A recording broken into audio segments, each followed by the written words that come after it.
आपके साथ अनु और आप देख रहे हैं जी टीवी न्यूज चैनल। आइए नजर डालते हैं आज की कुछ महत्वपूर्ण खबरों की ओर। व्यवसाय, उद्यमिता और सामाजिक कार्यों सहित विभिन्न क्षेत्रों में उत्कृष्ट प्रदर्शन करने वाले 50 व्यक्तियों और संगठनों को आज the pride of Gujarat award 2024 से सम्मानित किया गया। शहर के YMCA क्लब में आयोजित एक भव्य पुरस्कार समारोह में पूरे गुजरात के गणमान्य लोगों ने भाग लिया, जहां पुरस्कार विजेताओं को सम्मानित किया गया। इस कार्यक्रम में ठक्कर बापा नगर विधायक कंचनबेन रादिया, गुजरात भाजपा युवा मोर्चा के अध्यक्ष डॉक्टर, गुजरात भाजपा सांस्कृतिक प्रकोष्ठ के संयोजक प्रशांत कोराट और अभिनेता जनक जे ठक्कर, प्रसिद्ध गायक और अभिनेता अरविंद वेगड़ा, गुजराती लोक गायिका उर्वशी राडडिया और युवा आइकन गायिका, अभिनेत्री, मॉडल और प्रोफेसर कशिश राठौर उपस्थित थे। उल्लेखनीय है कि गुजरात राज्य देश विदेश में उद्यमिता और व्यापार के प्रति अपने जुनून के लिए प्रसिद्ध है। ऐसे में गुजरात के नेताओं को पुरस्कारों से सम्मानित करने की अवधारणा बहुत अच्छी है।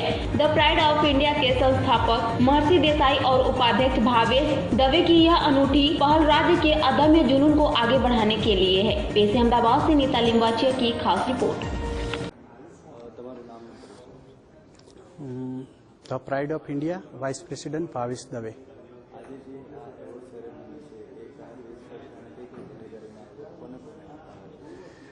આ ધ પ્રાઇડ ઓફ ઇન્ડિયા મારી કંપની છે। ગયા વર્ષે મેં ધ પ્રાઇડ ઓફ ઇન્ડિયા એટલે એક કેટેગરીમાં એક એવોર્ડ એટલે સિંગર, બિઝનેસમેન, CA, એન્જિનિયર એવી રીતના અલગ અલગ રીતે હું 50 એવોર્ડ આપું છું। અને અત્યારે હાલ ધ પ્રાઇડ ઓફ ઇન્ડિયાનો એવોર્ડ ફંક્શન છે, જે ઇન્ડિયાની સફળતા પછી આ અમે એક એવોર્ડ ફંક્શન કરી છે કે સૌનો સાથ, સૌનો વિકાસ। એ રીતે આ એક પ્રતિનિધિ મારા ગુજરાતમાંથી, મારો ગુજરાતી કઈ રીતે પ્રગતિ કરે એના માટેનું, એટલે આની અંદર પણ અમે 50 એવોર્ડ આપવાના છીએ।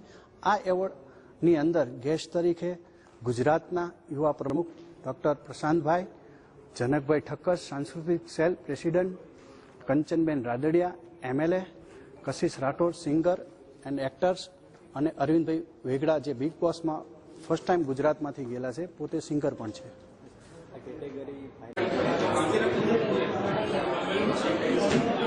મારું નામ કાર્તિક સોની છે। હું સોલા ગ્રુપના ફાઉન્ડર અને ચેરમેન તરીકે છું। આજે મને પ્રાઇડ ઓફ ગુજરાત 2024ની અંદર રીડેવલપિંગ અમદાવાદનો એવોર્ડ મળ્યો છે, જેનાથી હું ખૂબ ગર્વ અનુભવું છું અને હજુ પણ આગળ સારું કામ કરવાની પ્રેરણા મળે છે।